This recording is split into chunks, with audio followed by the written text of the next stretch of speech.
Hello friends, एक बार फिर से स्वागत है आप सब लोगों का मेरे यूट्यूब चैनल में। आज हम लोग पढ़ने वाले हैं सिक्स क्लास का साइंस का चैप्टर नंबर 5, जिसका नाम है सेपरेशन ऑफ सब्सटेंसेस। इस चैप्टर में हम लोग जानेंगे कि किस प्रकार से लिक्विड हो या सॉलिड, अलग अलग जो सब्सटेंसेस हो सकते हैं उनको हम अलग कैसे कर सकते हैं। ये चैप्टर बहुत ही शानदार होने वाला है। चलो करते हैं इस वीडियो की शुरुआत। हमारी डेली लाइफ में हम लोग नोटिस करते हैं कि बहुत सारे मिक्सचर्स होते हैं मटेरियल्स के, उनको हम अलग अलग करने का प्रयास करते हैं। जैसा कि जब चाय पी जाती है उससे पहले चाय की जो लीव्स होती हैं उनको लिक्विड से अलग किया जाता है। उसी प्रकार से अनाज जो होता है वो उसके कवर से, स्टॉक से अलग किया जाता है। मिल्क या कर्ड है, उससे घी को अलग किया जाता है। और भी बहुत सारे ऐसे मटेरियल्स हैं जिनको समय समय पे बहुत सारे अन्य मटेरियल से अलग किया जाता है। आपने शायद तक नमक वाला दलिया या पोहा खाया होगा, और अगर उसके अंदर चिलीज होती है तो आप क्या करते हैं, कई बार चिलीज जो आपको अच्छी नहीं लगती है तो उनको अलग कर लेते हैं। अगर आपको एक बास्केट दी जाए जिसमें मैंगोज और गुआवा हों और कहा जाए कि आपको इन्हें अलग करना है, तो आप क्या करेंगे? आसानी से एक एक आइटम को उठाएंगे और उसे अलग कर लेंगे। ये बहुत ही आसान सी प्रक्रिया लगती है, लेकिन आप इमेजिन करो कि एक ऐसा ग्लास हो जिसमें सैंड और सॉल्ट को मिक्स कर दिया हो, तो फिर क्या आप ऐसा कर पाएंगे? नहीं, ये करना हमारे लिए थोड़ा मुश्किल हो जाएगा। हाथ से हम इसे आसानी से अलग नहीं कर पाएंगे। अब पढ़ेंगे मेथड्स ऑफ सेपरेशन। कौन कौन से ऐसे तरीके हैं जिनसे हम मटेरियल्स को अलग अलग कर सकते हैं।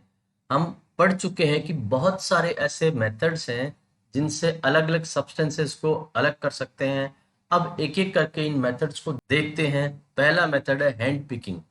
हम क्या करेंगे, एक फूड ग्रेन का पैकेट लेके आएंगे, इसको क्लासरूम में लेके जाएंगे और बहुत बड़ी एक शीट ले लेंगे, उस पे इस पैकेट को खोल के फैला देंगे। अब सारे बच्चे जो हैं वो धीरे धीरे अपने हाथों की सहायता से इसमें कंकड़, पत्थर, कचरा और जितने भी अनाज वगैरह हैं उनके अलग अलग जो पार्टिकल्स है उनको इकट्ठा करना शुरू कर देंगे। ये जो तरीका है जिसमें हाथ से हम लोग एक एक करके अलग अलग आइटम जैसे कि डर्ट, स्टोन या हस्क को, व्हीट, राइस, पल्सेस हो, उनसे अलग करते हैं।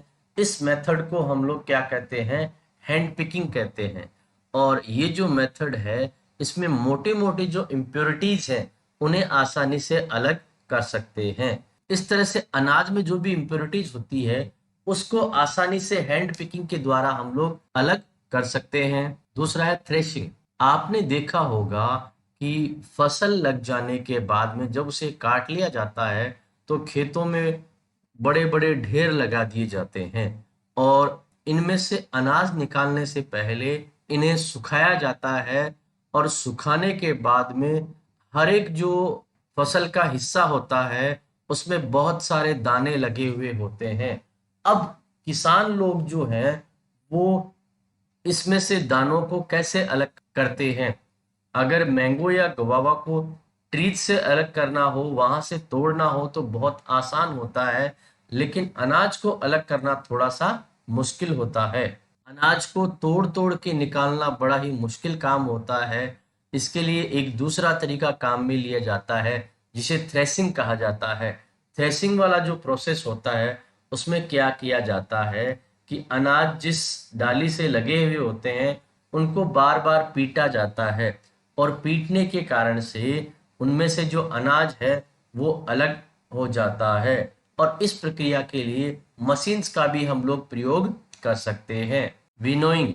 आप एक काम करेंगे, एक ड्राई सैंड और सो डस्ट या पाउडर ड्राई लीव्स है उसका मिक्सचर तैयार कर लेंगे। अब क्या करेंगे, इस मिक्सचर को न्यूज़पेपर या प्लेट पे रख लेंगे, इसको सावधानी से देखेंगे। क्या आप इसे हैंड पिकिंग के द्वारा आसानी से अलग कर सकते हैं? नहीं कर सकते। इसके लिए हमें दूसरा तरीका अपनाना पड़ेगा। हम क्या करेंगे, एक ऊंचे प्लेटफॉर्म पे जाएंगे और वहां पे ये जो हमने मिक्सचर लिया है उसको किसी बड़े बर्तन में इसे ले लेंगे, फिर टेढ़ा करके धीरे धीरे इसे नीचे गिराएंगे। ऐसा करने से क्या होगा, ये जो दोनों चीजें हैं, सैंड और सोडस्ट, ये जो है अलग हो जाएंगे, क्योंकि हवा के कारण से जो हल्के पार्टिकल्स हैं वो उड़ के थोड़े दूर चले जाएंगे और जो भारी पार्टिकल्स हैं वो बहुत नजदीक गिर जाएंगे। इस प्रोसेस को हम लोग विनोइंग कहते हैं। और विनोइंग की सहायता से हल्के और भारी जो कंपोनेंट्स होते हैं किसी भी मिक्सचर के, उनको अलग किया जा सकता है और इसमें हवा की सहायता ली जाती है। आज भी गाँव में अनाज को उसके भूसे से अलग करने के लिए या उसके कवर या चारे से अलग करने के लिए इस मेथड को काम में लिया जाता है। और अनाज के बाद में जो बाकी बचा हुआ जो हिस्सा होता है वो जानवरों के लिए चारे के रूप में काम में लिया जाता है। सेविंग, आप कई बार आटे से कई डिश बनाते हैं और उससे पहले उसमें से कई इम्प्योरिटीज को आप निकालना चाहते हैं, तो क्या करेंगे? आप क्या करेंगे? इसके लिए सेविंग का प्रयोग करेंगे। सेविंग में क्या होगा, हम एक स्ट्रेन लेंगे और उसमें से इसको छान लेंगे, तो ऊपर जो इम्प्योरिटीज है, जो कचरा है, वो बच जाएगा। सेविंग की सहायता से स्टोन, स्टॉक और हस्क के जो पीसेज हैं वो अलग हो जाते हैं और हमारा जो फ्लोर है वो बिल्कुल अलग हो जाता है। कई बार आपने देखा होगा कंस्ट्रक्शन साइट्स जो होती है वहां पे भी इसका यूज किया जाता है, जिसमें कंस्ट्रक्शन में काम में ली जाने वाली मिट्टी से कंकड़ पत्थर को अलग किया जाता है, जैसा कि आप डायग्राम में आसानी से इस चीज को देख सकते हैं। Sedimentation, decantation and filtration. कई बार ये होता है कि किसी मिक्सचर को विनोइंग या हैंड पिकिंग के द्वारा भी अलग नहीं किया जा सकता है। ऐसे मिक्सचर्स के लिए हमें क्या करना होगा, दूसरा तरीका अपनाना होगा। जैसे कि किसी भी मिक्सचर में हल्की इम्प्योरिटीज हो, जैसे डस्ट या सोइल पार्टिकल्स या राइस या पल्सेस। इस तरह की इम्प्योरिटीज को हम लोग कैसे अलग करेंगे? जब भी हम राइस या पल्सेस को कुक करते हैं उससे पहले हमें इनकी इम्प्योरिटीज को अलग करना होता है। इसके लिए इन्हें बनाने से पहले, इन्हें कुक करने से पहले धोया जाता है और थोड़ा सा पानी डाल के इनकी इम्प्योरिटीज जो हैं वो अलग की जाती है। ये इम्प्योरिटीज जो हैं वो वाटर में चली जाती है और इस तरह से इन्हें अलग कर लिया जाता है। इसमें जब हेवियर कंपोनेंट जो मिक्सचर के होते हैं वो सेटल डाउन हो जाते हैं, उसको उससे अलग कर लिया जाता है। इस प्रोसेस को सेडिमेंटेशन कहा जाता है। सेडिमेंटेशन का मतलब होता है कि भारी जो पार्टिकल्स हैं वो धीरे धीरे नीचे जमा हो जाएंगे और सही जो पार्टिकल्स हैं जो हमें उपयोग करने हैं वो ऊपर रह जाएंगे। और जिस प्रोसेस में वाटर को हम लोग रिमूव करते हैं इस प्रोसेस को डिकेंटेशन कहा जाता है। चलिए और भी मिक्सचर्स देखते हैं जिनको सेडिमेंटेशन और डिकेंटेशन से अलग किया जा सकता है। इसी प्रकार का जो प्रिंसिपल है वो एक मिक्सचर में लगाया जाता है जहां पे दो लिक्विड्स हैं जो आसानी से एक दूसरे के साथ मिलते नहीं हैं, जैसे कि ऑयल और वाटर। इनको अगर हमें अलग करना हो तो हमें क्या करना होगा, उन्हें कुछ देर के लिए रखना होगा और थोड़ी देर बाद में हम लोग देखेंगे कि इन दोनों की अलग अलग लेयर बन जाएगी और इसे डिकेंटेशन के द्वारा अलग किया जा सकता है। फिर से सॉलिड और लिक्विड का हम लोग एक मिक्सचर लेंगे, टी प्रिपेयर करेंगे और टी लीव्स को अलग करेंगे। हम इनको अलग करने के लिए स्ट्रेनर का यूज करते हैं, डिकेंटेशन का प्रयोग करते हैं। ये थोड़ी बहुत हमारी सहायता करेगा, लेकिन फिर भी अभी भी कुछ टी लीव जो हैं इसमें बच गई हैं। अब हम क्या करेंगे, एक स्ट्रेनर के द्वारा इसे छान लेंगे और सारी टी लीव जो है वो उससे अलग हो जाएंगी। इस प्रोसेस को फिल्ट्रेशन कहा जाता है, जैसा कि आप डायग्राम में देख सकते हैं। तो कौन सा प्रोसेस टी लीव्स को अलग करने के लिए अच्छा रहेगा, डिकेंटेशन या फिल्ट्रेशन? चलिए आगे देखते हैं। क्या हमें हमेशा पानी पीने के लिए बिल्कुल साफ मिलता है? कई बार ऐसा होता है कि हमारे जो टैप्स होते हैं उनमें मडी वाटर आता है। जब हमारे टैप मडी वाटर आता है जो कि नदियों से या बारिश के बाद में आता हो, तो हम क्या करते हैं, इसकी इम्प्योरिटीज को अलग करने का प्रयास करते हैं। चलिए देखते हैं कैसे इन्हें अलग किया जाए। हम कुछ मडी वाटर ले लेंगे आसपास में पॉन्ड या रिवर से। अगर हमारे आसपास में पॉन्ड या रिवर नहीं है, हम एक ग्लास में वाटर लेंगे और थोड़ी सी मिट्टी इसमें मिक्स कर देंगे। इसे थोड़ी देर के लिए रख देंगे। उसके बाद में हम लोग क्या देखेंगे कि सोइल जो है वो लगभग वाटर के बॉटम पे सेटल डाउन हो चुकी है। अब धीरे से इसको हिलाएंगे और उसके बाद में टॉप जो वाटर है उसको दूसरे ग्लास में डाल देंगे। दूसरे ग्लास में जो वाटर डाला गया है वो क्या मडी है या कलर में ब्राउन है। अब इसे फिल्टर करने का प्रयास करेंगे। क्या टी का स्ट्रेनर इसमें वर्क करेगा? हम इसे क्या करेंगे, एक कपड़े की सहायता से फिल्टर करेंगे। और कपड़े की सहायता से फिल्टर करते वक्त हम क्या नोट करते हैं कि कपड़े में छोटे छोटे होल्स होते हैं, उसके अंदर से वाटर जो है वो चला जाता है और बाकी इम्प्योरिटीज जो है वो ऊपर ही रह जाती है। तो यहाँ पे हमने फिल्ट्रेशन का यूज किया है। अभी भी अगर वाटर मडी है तो और भी इम्प्योरिटीज जो है वो इसमें से निकाली जा सकती है। अब हम एक फिल्टर पेपर लेंगे और उसको फोल्ड करके एक ग्लास में लगा देंगे और उसके थ्रू से इस पानी को निकालेंगे।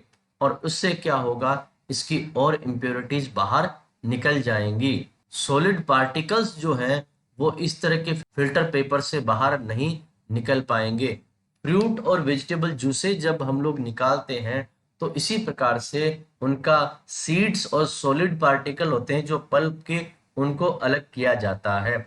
और इसी प्रकार से हमारे घर में चीज या पनीर भी बनाया जाता है। आपने देखा होगा पनीर बनाते समय नींबू की कुछ बूंदें डाली जाती है और दूध को गर्म किया जाता है। उसके बाद में हम एक कपड़े की सहायता से इसे फिल्टर करते हैं ताकि पनीर जो है वो बिल्कुल अलग रह जाए और जो बाकी बचा हुआ दूध या पानी है वो अलग हो जाए।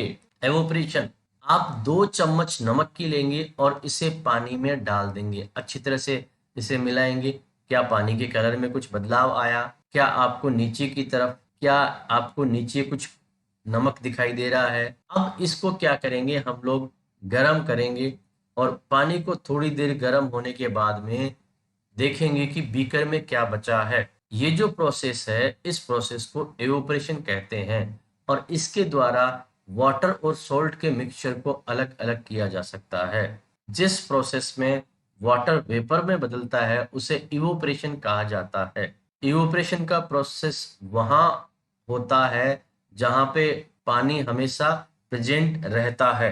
क्या आपने देखा है हमें नमक कैसे मिलता है? हमने देखा है कि बहुत सारे ऐसे वाटर सोर्सेज होते हैं जहाँ पे काफी मात्रा में नमक होता है।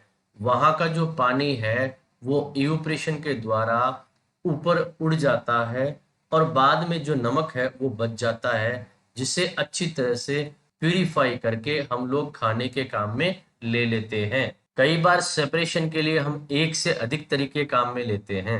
हम एक मिक्सचर लेंगे सैंड और सोल्ट का और इन्हें अलग करने का प्रयास करेंगे। हम जानते हैं इसके लिए हैंड पिकिंग जो है वो काम नहीं करेगा। इस मिक्सचर को हम लोग बीकर में लेंगे और कुछ पानी मिला देंगे। बीकर को कुछ देर साइड में रख देंगे और आप देखेंगे कि सैंड है वो धीरे धीरे बॉटम के पास सेटल डाउन हो रही है। इस सैंड को हम लोग डिकेंटेशन या फिल्ट्रेशन से अलग कर सकते हैं। ये डिकेंटेड लिक्विड जो है उसके अंदर क्या है? क्या आप सोचते हैं इस पानी में अभी भी नमक है जो कि शुरू में था? अब हमें इस नमक को भी डिकेंटेड लिक्विड से अलग करना होगा। इसको क्या करेंगे, एक केटल में डाल देंगे, फिर इसके ढक्कन को बंद कर देंगे और फिर उसे केटल को कुछ देर गर्म करेंगे। आप देखेंगे कि केटल का जो मुंह है, छोटा वाला जो मुंह है, उससे धीरे धीरे स्टीम बाहर निकल रही है। एक मेटल प्लेट हम लोग लेंगे जिसपे कुछ आइस हमने रखी है और इसकी जो स्टीम है उसे उस पर आने देंगे, जैसा कि आप पिक्चर में देख सकते हैं। और इस केटल के अंदर जितना भी पानी है उसको पूरा बॉईल होने देंगे। जब स्टीम जो है वो बाहर आती है, मेटल प्लेट के कांटेक्ट में आती है, तो वो आइस को ठंडा कर देती है और धीरे धीरे कंडेंस होके लिक्विड वाटर में कन्वर्ट हो जाती है।